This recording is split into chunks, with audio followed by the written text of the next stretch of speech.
Hey, Uncle Thomas? He looked up from his plate, fork suspended halfway to his mouth. Turkey gravy dripped onto the tablecloth. Thanksgiving at my parents' house. 3 years running, and nothing ever changed.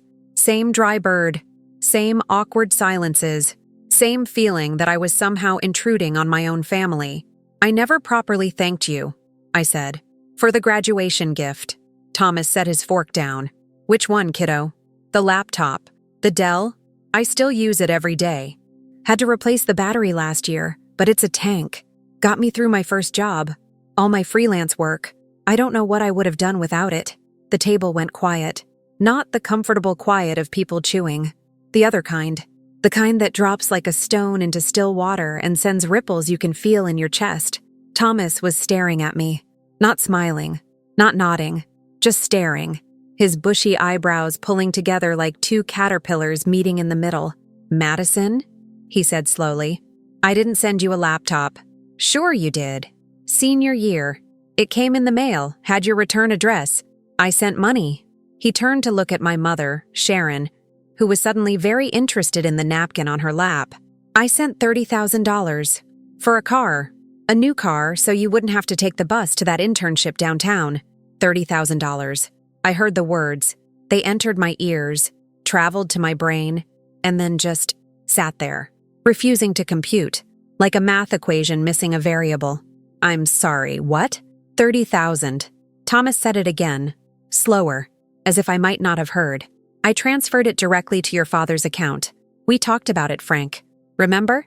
You said you'd handle the purchase since you knew a guy at the dealership who could get her a good deal. I looked at my father, Frank. He was already standing, gathering plates that still had food on them. Excuse me, he muttered. These need to soak. He practically sprinted to the kitchen. I looked at my mother. Sharon had her wine glass pressed to her lips, but she wasn't drinking. She was hiding. The rim of the glass covered half her face, but I could see her eyes darting between Thomas and the kitchen door, calculating, panicking. I looked at my brother, Kyle, 23 years old. Still living at home, still figuring things out. He was bent over his phone, thumb moving in rapid circles, gaming. He was gaming. At Thanksgiving dinner, during what was clearly a family crisis. And then I looked out the window. Kyle's Camaro sat in the driveway, cherry red, gleaming under the porch light like a showroom model. He'd gotten it 3 years ago, senior year of high school. My parents said they'd saved up for it. Said Kyle needed reliable transportation for his job at Dad's friend's shop, the job he'd quit after 6 weeks, 3 years ago, the same year I graduated college, the same year I took 3 buses and a subway to get to my unpaid internship at 6 in the morning, the same year I ate ramen for dinner every night because I couldn't afford groceries and transit and rent all at the same time. Madison? Thomas's voice sounded far away. You okay? You look pale. I wasn't okay. I was doing math in my head. $30,000. My brother's car. The MSRP on a base model Camaro 3 years ago was somewhere around $28,000. Kyle. He didn't look up. Kyle. Still nothing. His thumb kept moving. I reached across the table and snatched the phone out of his hands. He yelped like I'd stabbed him. What the hell, Madison? Your car. My voice sounded strange. Flat. Disconnected. When did you get it? Give me my phone back. When did you get the car, Kyle? He looked at Mom. She shook her head. Tiny. Almost imperceptible. But I saw it. I don't know. Like 3 years ago? Why does it matter? How much did it cost? How much? Kyle flinched. Good. I wanted him to flinch. I wanted everyone at this table to feel even a fraction of what was clawing through my chest right now. I don't know the exact number. Mom and Dad bought it. With what money? Dad, you told me you were broke that year. Said you couldn't help with my student loans because the economy was bad. Mom, you said you couldn't come to my graduation because you couldn't afford the plane ticket. But you could afford a $30,000 car for Kyle? Sharon finally set down her wine glass. Her hands were trembling. Madison, honey, you don't understand. Then explain it to me. Your brother needed… What? What did he need? Because I needed a lot of things too, Mom. I needed help. I needed support. I needed someone to tell me I was doing a good job. that all those years of studying and working and barely sleeping were worth something. Instead, I got a used laptop with someone else's stickers on it and a card that said, "Good luck out there." The laptop was quality. Sharon's voice cracked. Frank found it online, refurbished. "You told me it was from Uncle Thomas." Silence again. Thomas pushed back from the table. He wasn't eating anymore. His face had gone from confused to something harder, something that looked like my grandmother when she caught us lying as kids. "Sharon," he said quietly, "what did you do with the money I sent?" "Tom, it's complicated." "It's not complicated. I gave you $30,000. I specifically said it was for Madison's graduation, for a car, so she could get to work without spending 3 hours a day on public transit." He turned to my father, who had reappeared in the doorway, dish towel in hand, looking like a man facing a firing squad. "Frank, where did the money go?" Frank opened his mouth, closed it, opened it again. "We reallocated it." I laughed. Actually laughed. It came out broken and sharp, more like a cough than anything resembling humor. "Reallocated. That's a nice word for it. You reallocated my graduation present to buy your son a sports car." Kyle needed transportation. I needed transportation! I was standing now. I didn't remember getting up. I needed transportation so badly that I lost my first job because I couldn't get there on time during that ice storm. Remember that? January. 3 years ago? The buses weren't running, and I had to walk 4 miles in the snow. And by the time I got there, my boss said not to bother coming back. That wasn't our fault. It was literally your fault. I could have driven. I could have had a car. But instead, Kyle has a Camaro that he drives to his girlfriend's house and back. And I spent 2 years of my life broke and exhausted because you decided his comfort was worth more than my future. Kyle stood up.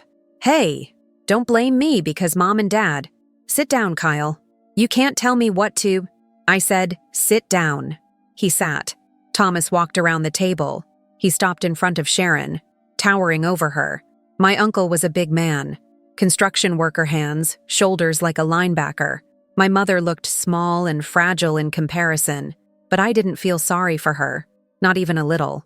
"Sharon, I'm going to ask you one more time, and I want a straight answer. What happened to Madison's money?" My mother's composure finally cracked. Her face crumpled, tears spilling down her cheeks in dark mascara streaks. "You don't understand what it's been like. Frank lost clients that year. We were struggling, and Kyle kept talking about how all his friends had cars and he felt so left out. So you stole from your daughter." "We didn't steal. We borrowed." "Did you pay it back?" Silence. "Did you ever intend to pay it back?" More silence.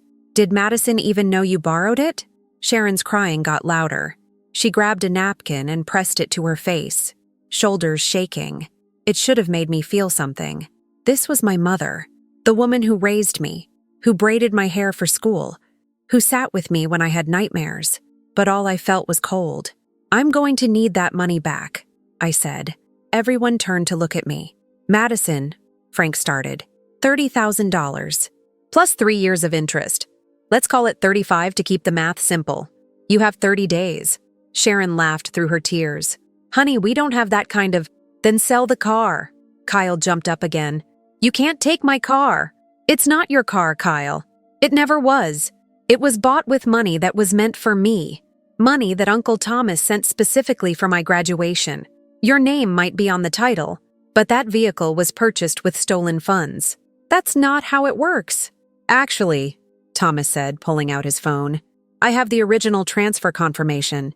I have the emails where I discussed the purchase with your mother. I have a paper trail that proves the money was earmarked for Madison." He looked at me. "If you want to pursue this legally, I'll back you up.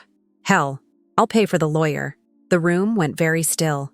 "You wouldn't," Sharon whispered. "Watch me." I grabbed my coat from the back of my chair. My hands were steady now. The initial shock had passed, replaced by something colder and more focused. "I'm leaving. I'll have a lawyer contact you within the week. If the $35,000 isn't in my account within 30 days, I'm filing suit against both of you for fraud, theft, and whatever else my attorney can come up with." "Madison, please." Frank stepped toward me, dish towel still clutched in his hands. "We're family. We can work this out privately." We're not family. Family doesn't steal from each other. Family doesn't lie for 3 years while watching their daughter struggle. Family doesn't buy their son a sports car with money meant for their daughter and then have the audacity to complain that she never visits. I walked to the door. "Madison!" Sharon called after me. "Madison, wait! It's Thanksgiving!" "Yeah," I said without turning around. "It sure is. Happy holidays, Mom." I walked out into the cold November air. My breath puffed white in front of me. Somewhere inside, I could hear my mother sobbing and my father's voice, low and pleading. Kyle was probably back on his phone already. I didn't have a car.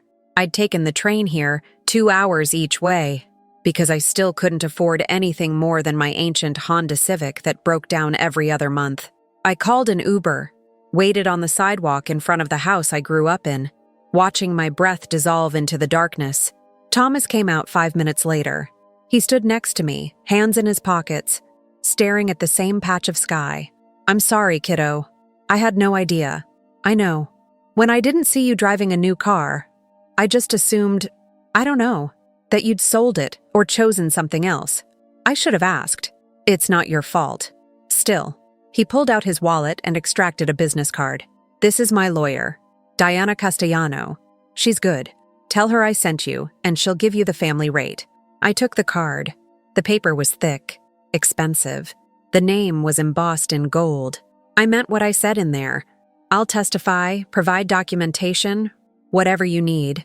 What they did? He shook his head. "That's not something you do to your kid. Any kid. But especially not you. You worked so hard, Madison. Harder than Kyle ever has. Harder than Sharon ever acknowledged. You deserved that money." "Thanks, Uncle Thomas." He squeezed my shoulder. "Call me if you need anything." And I mean anything. Even if it's just to talk. My Uber pulled up. I got in, gave the driver my address, and leaned my head against the cold window as we pulled away. The last thing I saw was Kyle's Camaro in the driveway, cherry red paint gleaming under the streetlights like a trophy I never knew I'd lost. I called Diana Castellano on Monday morning. Her office was downtown, 14th floor of a glass tower that reflected the gray December sky.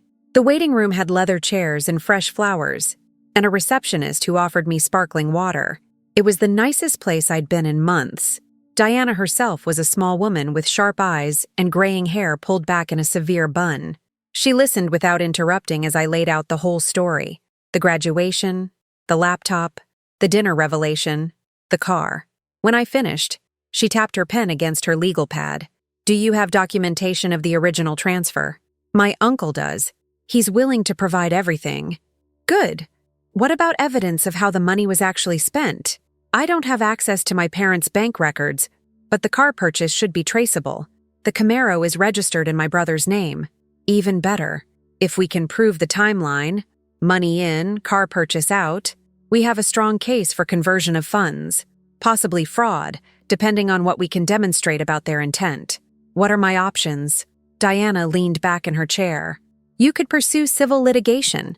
Sue for the return of the funds plus damages. Your uncle's testimony and documentation would be compelling. The problem is, civil suits take time. We're looking at 6 months to a year before you'd see any resolution. And that's if they don't fight it. They'll fight it. My mother would rather die than admit she did something wrong. Then it could be longer. And more expensive." Diana paused. "There's another option. Negotiated settlement. I send them a demand letter laying out exactly what we know and what we're prepared to do. Sometimes the threat of legal action is enough to motivate cooperation, especially if they want to avoid the publicity. My mother would hate that. She's very concerned about what the neighbors think." "Good. Fear of exposure is a powerful motivator. I'd recommend we start there. Demand the full amount, $30,000 plus interest, plus your legal fees. Give them a reasonable timeline to respond. If they refuse or ignore us, we escalate. And if they agree, then you get your money without spending months in court. You can close this chapter and move on." I thought about it. Part of me wanted to drag them through every possible legal proceeding, to make them feel even a fraction of the humiliation and struggle I'd experienced. But that part was angry, and anger was expensive. I couldn't afford to let this consume my life. "Send the letter." Diana smiled. It wasn't a warm smile. It was the smile of someone who was very good at her job and enjoyed it. "I'll have it drafted by end of day tomorrow." The letter went out that Wednesday. I knew because I got a call from my mother at 6 p.m., approximately 2 hours after it would have been delivered. I didn't answer. She called again, and again. Then my father called. Then Kyle, of all people. I let them all go to voicemail. My mother's messages progressed through the 5 stages of grief in record time. Denial. "There must be some mistake, Madison. We never got any legal letter." Anger. "How dare you threaten your own family with lawyers?" Bargaining. "If you just call us back, I'm sure we can work something out without involving strangers." Depression. "I can't believe my own daughter would do this to me. I'm so hurt. I haven't been able to eat since—" Acceptance never came. The last voicemail was just crying. My father's message was short. "Madison, call your mother. This is ridiculous." Kyle's was shorter. "What the hell is wrong with you?" I deleted them all. A week passed. Then 2. Diana called to say she'd received a response from my parents' lawyer, a guy from their church who did estate planning. Hilariously unqualified for this kind of case. "They're disputing the claim," she said, saying the money was a gift to them, not to you, and they had the right to spend it however they saw fit. That's not what my uncle says. I know. I've already sent over Thomas's documentation. The emails are very clear. The money was explicitly designated for your graduation gift. Their lawyer is grasping at straws. So what now? Now we escalate. I'm filing a formal complaint. Once that happens, this becomes a matter of public record. Anyone who searches their names will see it. I hesitated. This was the point of no return. Once we filed, there was no taking it back. My relationship with my parents, whatever was left of it, would be destroyed beyond repair. But then I thought about those 3 years, the cold mornings waiting for buses that never came, the job I lost, the opportunities I missed because I couldn't afford to get there, the nights I lay awake wondering why I wasn't enough, why my parents seemed to love Kyle more, why they never seemed proud of anything I did. They'd made their choice a long time ago. This was just me finally making mine. File it. The complaint was filed on a Tuesday. By Thursday, my mother's sister had called me to ask what was going on. Word was spreading through the extended family like wildfire. Aunt Carol said Sharon was beside herself, and that Frank had been sleeping in the guest room since Thanksgiving. I told Aunt Carol the truth. All of it. The money, the car, the years of lies. She went quiet for a long time. "I always wondered," she finally said. "Sharon was always so focused on Kyle. Even when you kids were little." I told myself I was imagining it. "You weren't." "I'm sorry, honey. I should have said something." "It's okay. You're saying something now." By the following Monday, my parents' lawyer had reached out to Diana with a new offer. They were willing to settle. "They're offering $20,000, Diana said. "Plus a written apology. That's $10,000 less than what they stole." "I know. I told them it wasn't acceptable. They came back with 25. Still not enough?" Diana paused. "Madison, I have to be honest with you. 25,000 is a significant recovery. If we go to trial, we might get more, but we might also get less. Judges can be unpredictable, and your parents' lawyer is arguing that the interest calculation is excessive. What do you think?" "I think you have a strong case. I think we'd probably win, but I also think there's value in certainty. 25,000 in hand is better than 35,000 in maybe." I thought about it. $25,000. It wouldn't erase the last 3 years, but it would change the next 3. I could pay off my credit cards, fix my car, maybe even put a down payment on a better apartment. "Counter with 30, I said. "No apology necessary. I don't want their words, just the money." Diana called back 2 hours later. They accepted. I felt nothing. No triumph, no satisfaction. Just a hollow kind of relief, like setting down a weight I'd been carrying so long I'd forgotten it was there. "There's one more thing," Diana added. "They want to add a confidentiality clause. No discussing the settlement with other family members." "Absolutely not. I figured you'd say that. I already told them it was a deal breaker." They backed off. "Good. The money will be transferred within 5 business days. Congratulations, Madison. You did it." I hung up and sat in my apartment. My tiny, cramped apartment with the radiator that clanged all night and the neighbors who played music at 3 a.m., and tried to figure out what I was supposed to feel. I'd won.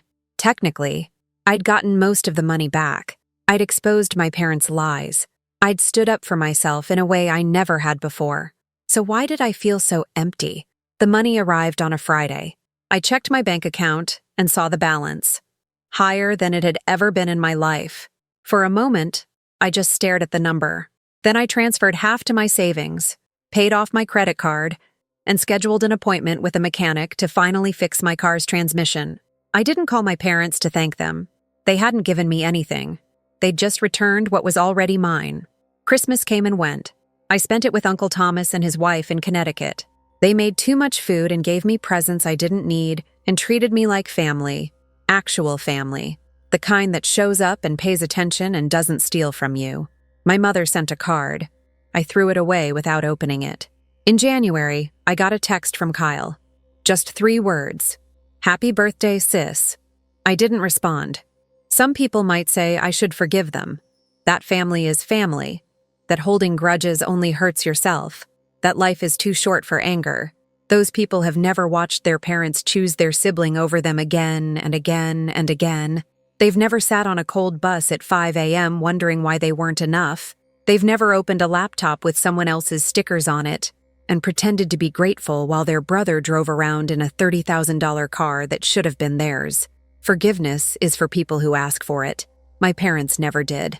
They got caught, they paid up, and they went right back to acting like I was the unreasonable one. I wasn't unreasonable. I was just done. The spring after everything happened, I used some of the settlement money to take a trip.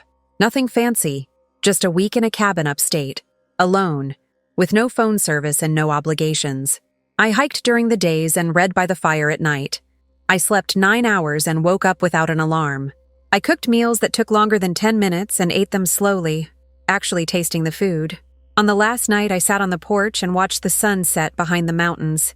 The sky turned orange, then pink, then deep purple. Stars started appearing one by one until the whole sky was full of them.